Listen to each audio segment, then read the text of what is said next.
Fala, Samurai, beleza? Nessa aula aqui, então, a gente vai fazer a rota de inserção de registros, legal? Lembrando aqui dentro do padrão REST, uma rota que responde ao post, ela é responsável por padrão, por modelo em si, enfim, por boas práticas, por fazer a inserção de um novo registro, legal? Então, para poder fazer aqui a nossa rota de post, eu vou fazer um pequeno atalho, copiar e colar aqui, estilo programador preguiçoso.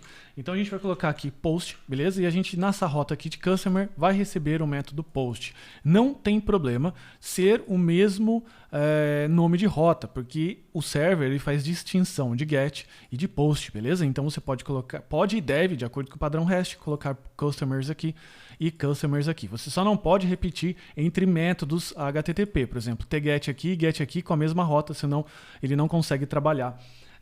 Legal, bacana? Agora o que a gente vai fazer? Agora aqui com os customers a gente vai receber primeiro qual é os parâmetros de um customer e a gente vai fazer inserção dentro desse nosso super ultra banco de dados aqui em formato de array, legal? Então vamos lá. Então primeira coisa agora é receber os dois parâmetros que a gente precisa para compor um novo customer, que é nome e site, ok? Então a gente vai desconstruir aqui, fazer a desconstrução para name e site, e aqui a gente vai colocar o seguinte, rec.body. O que é o rec.body? É o request body, que é podemos dizer assim, o conteúdo da mensagem que você vai enviar, que é literalmente o próprio JSON. Se a gente não colocar aqui, por exemplo, express.json, a gente não vai conseguir recuperar esse request.body no formato JSON, que daí permite depois a gente fazer a desconstrução aqui.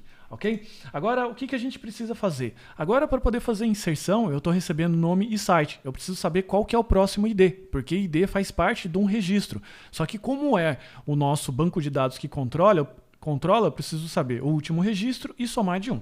Então, o que a gente vai fazer? Conte next ID, e a gente vai colocar o quê? Customers, ok? Então, a gente vai pegar aqui customers, que seria aqui o array do último customer, customers.length menos 1, ok? E a gente vai pegar aqui id mais 1. Dessa forma a gente vai pegar o último customer com length menos 1, o id dele e somar de 1. Por isso a gente chamou aqui de next id, ok? E agora, o que a gente precisa fazer? A gente precisa compor o novo customer, o novo cliente. Então a gente vai colocar aqui const new customer é igual. Aqui a gente vai criar um novo objeto, ok? A gente vai chamar aqui esse objeto de id e a gente vai colocar aqui next id, bacana? A gente poderia até fazer o quê? Chamar aqui literalmente de id e aproveitar a próxima variável. Quer dizer, o próprio nome da variável. A gente vai colocar aqui name e a gente vai colocar aqui site. Tá lá no JS Ninja, mas não vale a pena sempre ressaltar que quando eu coloco dessa forma, ele aproveita o próprio nome da variável como o nome da propriedade também. Ok? Agora o que eu preciso fazer? Eu preciso vir no customers.push e preciso incluir então aqui o nosso novo customer. Lembrando que a gente não está fazendo validação de dados aqui.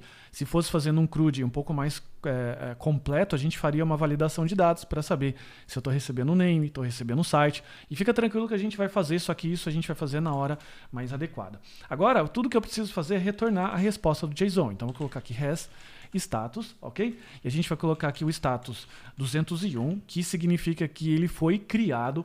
Eu não estou entendendo o que é esses códigos de status, eu não sei o que é 200, 404, volta na aula anterior, quer dizer, nas aulas anteriores, na primeira aula, aliás, desse módulo que a gente está, que lá eu tenho uma explicação mais detalhada. A gente vai colocar aqui JSON e a gente vai colocar aqui o novo customer que foi criado. Isso aqui não está escrito em lugar nenhum do REST, mas é uma boa prática que eu percebi que é o quê? No momento que eu dou 201, eu também retorno qual foi o novo customer criado. Isso dá uma segurança a mais até para você desenvolver, porque você fala assim, caramba, entrou ID, entrou com os nomes que eu coloquei aqui no request body. Ok? Se eu voltar aqui para o Insomnia e clicar aqui no método create, você vai ver aqui qual é o parâmetro que eu estou enviando no body. Então, clico aqui no JSON e vou construir um novo JSON, que vai ser esses parâmetros que eu vou enviar. O parâmetro name e o parâmetro site. Lembrando que não existe nenhum postman nos nossos registros. Então, portanto, agora eu vou criar um novo e você vê que ele criou aqui um postman com ID número 4. Se eu voltar aqui para a lista, eu posso ver ele aqui, ou então no show, por exemplo, se eu colocar aqui 4, eu preciso clicar aqui no send, ele vai retornar o postman que eu acabei de criar. Se eu criar mais um, postman 2, ele vai pegar o próximo ID, que é o ID 5, e ele vai estar junto aqui com o Postman, junto com o Postman 2, beleza? Então, dessa forma aqui, colocando o post customers e fazendo essa manipulação de array que a gente fez aqui com o retorno de 201, a gente então implementou o método de criação de um novo customer, de um novo cliente, de um novo item aqui dentro do nosso array, fazendo as manipulações aqui, ainda bem preliminares, mas para a gente aprender, vamos aprender primeiro fazendo papel, depois a gente usa a calculadora, era assim que a tia Estela falava quando ela ensinava matemática para mim, e depois nas próximas a gente já consegue automatizar melhor. Mas pega legal essa parte aqui, beleza? Faz devagar, refaz aqui que a gente está fazendo, faz bem passo a passo, porque daí você vai entender os fundamentos do CRUD. Foi até por isso que eu incluí esse módulo aqui e não fui para um módulo um pouco mais avançado direto. Beleza? Então é isso, muito obrigado, até a próxima aula. Tchau, tchau.